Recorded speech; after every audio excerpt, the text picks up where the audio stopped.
Welcome home, brave heroes. I'm Ash, this is AshQuest, and although I've been home from GenCon for some time, I have yet to unbox the two games that I graciously received from Avalon Hill, being Cosmolancer and Life in Reterra, a community rebuilding game. A big thank you to Doug Hopkins, whose Yetiisms have been greatly exaggerated, nay, perhaps completely misinterpreted. It's time to bring out the Dollar Tree knife. It's more like a 33-cent knife because the packs have 3 of them in there. And we're going to unbox Life in Reterra and check it out first. I don't know anything about Life in Reterra or Cosmolancer. I know that they came out during a time that people were anxious to hear about a HeroQuest expansion, following Avalon Hill on Instagram and not seeing one. I think Cosmolancer and Life in Reterra were both part of that presentation. That's not to say that there's anything bad about that. I mean, Avalon Hill's other games deserve black underneath the lid. I like that. I like a black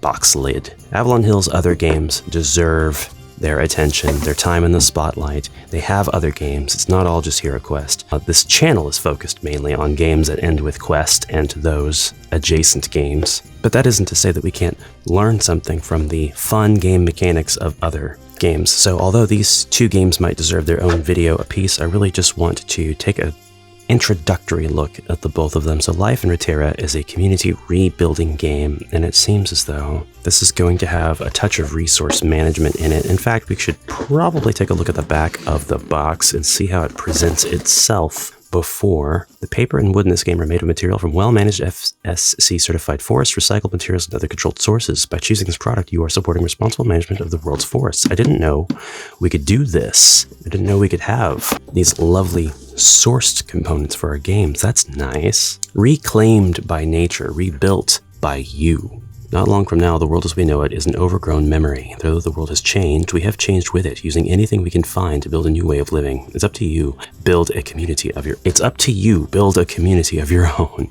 Bring life to it with diverse terrain, reclaimed buildings and relics of the past to make a home for your inhabitants, interact with your neighbors, and perhaps even interfere with their progress. Oh no. Make your cozy community thrive to earn the most points and win. You can kind of see that every player is going to have sort of a tiled area in front of them, and this is probably where their own game progression and their development, not necessarily character development, but development for their side of things is going to really happen, and then the progress of the game is going to happen, let's say on this main board, keeping track of things, introducing new limitations or challenges. Life in, well, that's a lovely, listen to that. That is a lovely textured manual. If I ever publish a game, every page is like this. It's linen textured. I love that. I've never seen that before in my life. That's so cool. Parents, scan here for an instructional video. Right on the first page, we've even got leaf motif in the QR code. This is already earning massive respect from my design eye. So, the object of the game, place land tiles with diverse terrain, then build on them and attract inhabitants. Collect relics to guide your inhabitants and teach them about our past. Earn the most points to win. We'll have 93 building tiles, 104 land tiles, a score pad, storage trays, 15 double-sided building cards, 30 junk and relic tokens, 32 wooden inhabitant pawns, and the setup board. The first time you play, open the tray with the illustration on the lid and remove the building cards. Sort them into the 3 building sets below. Before we do that, here is our set 1. Oh, actually, these correspond, I would say, since they're named explicitly set 1, set 2, set 3. I would say with the sets of cards, because we have 3 sets of cards. Whoop. Presentation is awesome. I'm very impressed by all of this, and I'm not like the most easy to impress. Look at the shininess on the gears and the corners of these cards. I just appreciate when there's good layout, good design conventions. We've got different terrains on these. I think they're called land tiles. Yes, land tiles. I'll go right back into the box. Completely honest with you, whenever it comes to games like this, I never know if I'm going to end up actually playing them. But what have we got here? We got a stick of cardboard, perhaps to help the structural integrity of this, allow it to not, that's it. Allow it to not, I guess, squish down and be deformed on its way in transit while it waits for a home to go to. Nice, like that. So on your turn, place 1 land tile. If that land tile has a gear, you may place one building or one inhabitant. Use building powers if you can. Refill the land tile row if needed. Relics include a soccer ball, a cell phone, a book, a compass, and a battery. Things that we obviously don't use anymore. We have 2 tile, 2 tile, 3 tile, 3 tile, and 4 tile. So further getting into our box, we have our character. Why is this rattling? We have character pads here, player pads, score pads, game pads, whatever you want to call them. Here are our wooden meeples, and they've all got different art on them. That's cool. We have lady with spade, it looks like, and then a gentleman with a wrench, spanner. We have a lot of those. Actually, I think those 2 designs are all we have, and they're blank on the other side. We have another section up top. I don't know what that's for yet, but that fits nicely back in there. And then our plastic tray lid even has the design emblazoned into it. No opportunity to design was spared, and I really appreciate that. I think that is so cool. And here we have ample empty trays ready to accept the various tokens that we will be punching out of the boards. Really big props to the game designer on these. These feel so sturdy too. Like, these are amazing. They're very thick. They don't feel how they look. They're not like the candy trays of other games. Go ahead and open up these cards, see what they're about. Amphitheater, worth 14 points if you have at least 14 water spaces in your community. We have quite thin, it's like maybe just 1 millimeter too thin as far as my preference goes, my worthless game preferences, but the cards are easy to handle. They are linen textured as well. They are woven. We have school, question mark, 2, worth 2 additional points if you have more visible relics than both your neighbors. We're worth 1 point for each different. So we have different sides, same place: garden, fishing hole, hot spring, sports field, observatory, junk, catapult, market, workshop, inn, restaurant, public square, infirmary, farm. Interesting, definitely. I was like, where did I get these from? Where did they go? The card overlay is right here, and as a matter of fact, all 3 of these trays have the exact same layout, so it looks like we'll be able to separate all of our stuff into these different sets, I think. And it looks like our 2 and 3 and 4 tiles are pretty much modeled after those card locales. Like, we've got our farm and our infirmary, and they're double-sided with the exact same thing being on the other side for easy visual identification. Okay, yeah, the cards do get separated into the different sets, so it looks like we are going to be setting up set 1, set 2, and set 3. These are the building set storage trays. The land tile storage tray stays up here, and the junk, relics, and inhabitants storage tray is the one that has the character pad in it, so it's going to keep the inhabitants in the bottom, and then the junk and relics tiles will go up top. And then we have a little key here that tells us which cards belong into which set between essentials, commerce, and leisure. And these are the things that make up your civilization when you are trying to rebuild. So unfold the setup board and place it in the center of your play space. Choose your building set. Each building set tray contains 1 set. Put the other building tray sets back in the box. For your first game, use set 1 essentials. Okay, so it looks like, depending on what set you pick, the game flow could be a little bit different, or the flow could be the same, but the way that it actually plays out could be a little bit different. People coming up with different strategies maybe to win. For your first game, use the purple side of the building cards. The cards are for reference. They tell you what power the building tiles you place in your community have, and they'll stay on the board as you play. If you're playing with less than 4 players, you won't use all the building tiles. Only fill up as many spaces as the board tells you based on the numbers next to the spaces. Put any extra tiles back in their storage tray, and so on and so forth. The player most likely to thrive in an apocalypse goes first, and play moves to the left. You'll have to determine through argument and persuasion at the table who that might be. But if mom is playing, it's going to be mom, so just fair warning. Place 5 random land tiles in a row next to the game board, face up, stack the remaining land tiles beside them face down, shuffle the rest of the land tiles and give 3 to each player. These are your secret land tiles. I'm going the wrong way, but everybody's going to get 3 secret land tiles. You only get 3 of these for the whole game. You may look at them, but keep them secret. And this is a little instruction set on how you can place your land tiles. Each space the building covers must be the same type of terrain. You will eventually have configurations like this using your building's powers. And this is where we get the graphic that is on the back of the game box. Here is a community example of what your community might look like when it's done. You've got different land tiles that have been placed down with these different biomes represented on them, and then you have these buildings that go down on top. And then you have inhabitant pawns, which are the people who live in your community. They must be placed on gear icons unless you have a building with a power that says otherwise. You can't play anything on top of these. So at the end of the game, you have a scoring example. You have some tips, some curated building sets. Are you looking for a particular kind of game? Not sure where to start making your perfect set? Try these. The Unfriendly Neighbors set for players who want to mess with their neighbors, and it gives you exactly which cards to go ahead and use. Just like your pitched battles of life in Reterra. That's genius. I love that. The Peace and Quiet set for players who want a more peaceful solitary game. Popularity Contest set. A Rewarding Hoarding set. This says players who want a more peaceful solitary game. I'm kind of wondering if the 2 to 4 players on the box lid here is still relevant to that.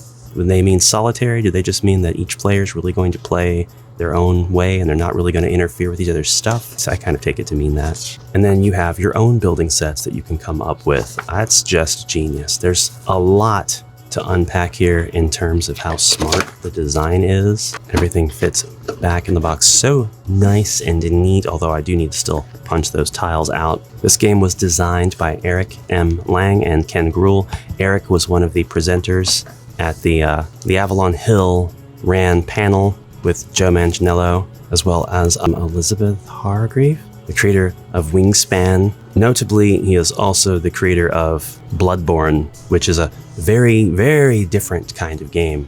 So I don't know how much of this is Eric M. Lang and how much of it's Ken Gruhl, but they did a great job just based on what little I have gleaned from this box. My introductory look at it really has impressed me a lot. All right, next up is Cosmolancer. I'm going to butcher this name. I think it's Reiner Nisia that has designed it, so I apologize if I got that wrong. This one has much more of an outer space feel, and we have what looks to be an aperture of a camera on the center. This is also for 2 to 4 players. It's a little bit shorter of a game, plus or minus 30 minutes, and is ages 9 and up versus the 10 and up we get for Life in Reterra, and the ages 41 and up that we get for HeroQuest. Capture jaw-dropping photos, avoid cosmic dangers, become the best. You just landed your first gig as a freelance space photographer, a Cosmolancer, in this galactic reimagining of oh gosh, it's happening. Reiner Nisia's Kingdoms. Accumulate points by placing photo op tiles and imaging devices, but watch out. Hazards like abominable worms and cosmo poachers may just ruin your shot.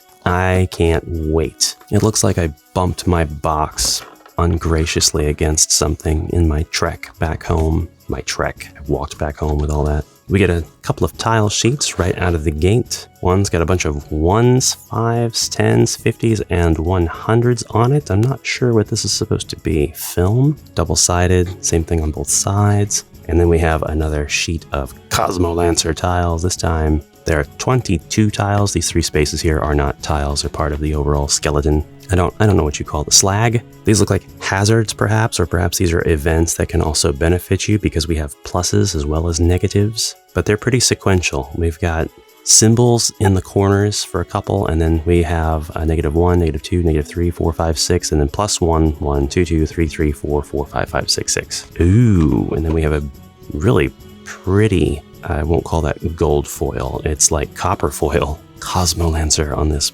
board that we can unfold, which we can go ahead and unfold it. It's an infernal Pac-Man board, and I've unfolded it upside down. Looks like it is a 5x6 grid of spaces on which we will play cards. We have one other gameplay element present on the board that I can see, and that is this 1, 2, and 3 section along the film strip. Our board sections are actually numbered, maybe in terms of row and column, or maybe there's some other sort of iteration method here, but we have a 1, 2, 3, 4, 5, 6, and the 6 space is also 7, 8, 9, and 10, and then we have an 11. And maybe this means we can place something on the row if we draw that. I don't know what we have going on yet. In the corner of each of these empty spaces, we have a 4K and 8K section. Don't know what that means yet either. We have a small parts warning sheet, which I don't see with every game ever. This must be the age rating combined with the technical sizes of what's in the box.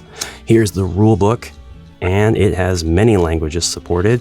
The rules themselves only take up a total of 1, 2, 3, 4, 5 pages. That is it. So it is meant to be a very simple game. 6th page would be the introduction here. You just landed your first gig as a freelance space photographer or Cosmolancer. While the pay is mediocre at best and doesn't really account for all the danger you put yourself in to get the perfect shot, Cosmolancing is your lifelong dream realized. Besides, it sure beats taking stock photos for the Cosmic Cruiser Ship Insurance Agency. I would disagree.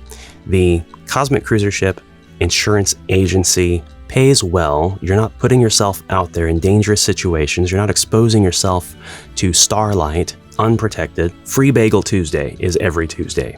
Every Tuesday. As many well, a maximum of 2. But still, that's as many bagels as you can eat. So grab the photography equipment you spent your life savings on, hop into your shabby pre-owned cruiser, and take to the stars. The infinite phenomena of the cosmos are waiting for their photo ops. This seems like a commentary on the starving artist. This doesn't seem like we have a whole lot of pieces here when I take the box tray out, and this does feel like it looks. No judgment here. I'm just comparing and contrasting with the last game I unboxed. Not a pro or con. We have wooden tiles here with our cameras, ×1, ×2. These are pretty cool. I'm quite fond of wooden tiles, I have to say. I don't exactly know what they're for yet. We still have to read the 5 pages of rules. We have one little ship token, one tiny little ship token, just one. Looks like these colors represent our player, so we have blue, yellow, green, and white. These are very antique looking colors. There's something nostalgic about them, but not like nostalgic like I was directly exposed to them as a child. More like nostalgic because I was looking at something that maybe my parents would describe as nostalgic. It's pretty cool. It's pretty cool, actually. Timeless conventions. What do we have in the rule book? We've looked at all of the stuff a lot faster than I thought we would. So in Cosmolancer, the object of the game is to collect the most interstellar credits, or ICs, over 3 cycles or rounds of play.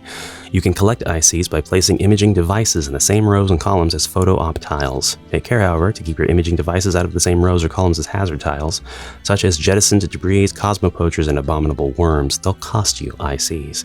Scoring happens at the end of each cycle, and that's when you will earn or lose ICs. And at the end of 3 cycles, the player with the most ICs wins. So our singular ship tile, wooden chit token, it is supposed to be placed at the edge of the game board, and it will help us track which cycle we're on. Our imaging devices are these fellows here, these ladies and gentlemen, royalty of other. 1 color for each player. Each imaging device has a tier level of 1 to 4, representing the photo quality the device is capable of delivering.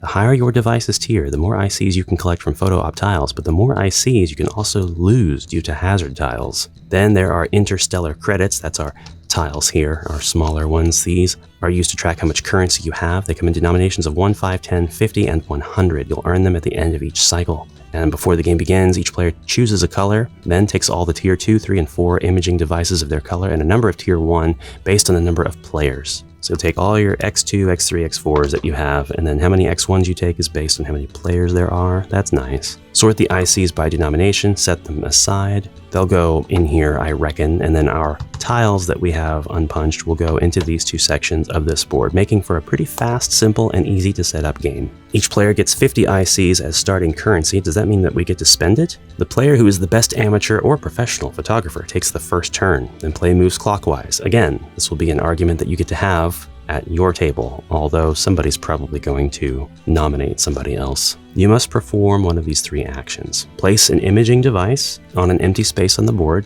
You will only get tier 1 imaging devices back at the end of the cycle. You must remove 2, 3, and 4 you place from the game at the end of the cycle, so use them wisely. Draw and place a tile. Draw one of the face-down tiles from the table, look at it, and then place it face up on an empty space on the board. Onto an imaging device or tile has been placed, or once an imaging device or tile has been placed onto the board, it may not be moved or replaced for the rest of the cycle. And finally, place your secret tile. Take the tile that you drew at the beginning of the cycle and place it face up on an empty space of the board. You may pass only if you are unable to take any actions, but you can just perform one of these 3 on your turn. The cycle will end when there are no more empty spaces on the board. And when a cycle ends, you score each row and column. So we're basically on to the last 2 pages of rules, because the very last page of the rules is gameplay variants. There are 3 gameplay variants, and I do appreciate that. That kind of calls to mind the community deck setups that are in life in Reterra. It's so nice. It's so nice to have different modes of play in the same game, into the game, like rules as written, like they already want you to have different ways to play. Sorry. Score the rows and columns in order from 1 to 11 using the following steps. Add up the values of all the photo op tiles and subtract the values of all the hazard tiles from that number. There's one called Imposing Squid. I love that. After scoring, remove all tiles and imaging devices from the board. Players who played Tier 1 imaging devices during the cycle get them back, but any 2, 3, or 4 devices that were played get returned to the box. Each player draws 1 tile as they did at the beginning of the game. The player with the most ICs plays first in the second and third cycles. Here are some examples of scoring, which are going to be absolutely necessary for somebody like me. So these are photo ops as well as hazards. So you have a number of photo ops that are worth points. And this is where the math comes into play, where you're adding up the values for that column or row. And then here are your hazards that will subtract points from your column or row, such as exploding battery, or what did they call this? That's the imposing squid. That's very imposing. I don't see how that's not a photo op, but I mean, I guess if the squid is bearing down on you. Extra TBBQ. They've all got names. They've all got their own names for the cards, which is fun. There are special rules concerning the black hole as well as the imaging devices. Imaging device. I think that's just the one. Is that what that is? And then we have 2 meteor shower tiles, which can block off your potential shots. So I could definitely see how this game could be expanded upon by introducing more mechanical tiles and tiles with different values. Not necessarily more currency. I think there's enough currency in the game. But I like simple. I like concise. And this game seems to be exactly that. So really, really good job to Reinier. And I hope that I said that correctly. I don't know what other games this person has worked on. Ah yes, it happens every single time. If you're interested in playing games from Avalon Hill with your kids, these are pretty perfect examples of games that you all can learn in a very short amount of time. Just concise and nicely packaged.